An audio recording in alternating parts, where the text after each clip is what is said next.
started in Charlotte-Mecklenburg, we had a massive, and I'd say massive, it is gigantic deferred maintenance list. They had been following a practice where you just turn it on and run it, and when it breaks, you replace it. So where FMX came into play was it not only allowed us to produce a list of what was deferred maintenance, but to show that the work had been done through the work order system. So once we went through that cycle and showed them, they were willing to give us more money as we were continuing with our FCA. We gave them some preliminary data and they said, of course we don't have that much money because it's quite a large amount. But they did say, based off of what you're doing, that we can see that you're now making the investment and spending the money, the taxpayer dollars, the way that you're saying, and we have visibility into it so we can defend it.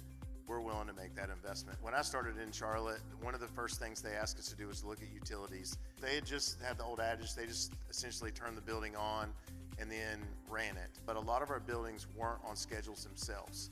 So once we put them onto schedules and started to determine, really when does the building need to be at full capacity, we were able to start to see some really big, changes.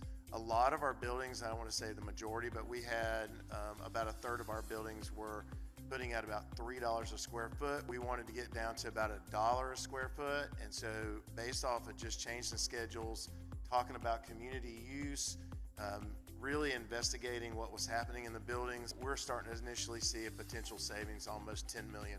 One of the things that I'm really excited about for the future is we're getting ready to really start diving into capital planner and how we're going to utilize that to reinforce our 10-year master capital improvement plan for Mecklenburg County. And capital planner really is going to be a tool that allows us to have some really rich conversation with people that not only provide us funding, but need the understanding about the true picture of what's happening across the county. It's really more of a conversation about when do we actually take this next step? How do we plan for these next steps instead of meeting that roadblock that you might have met before and have met in some of those situations before?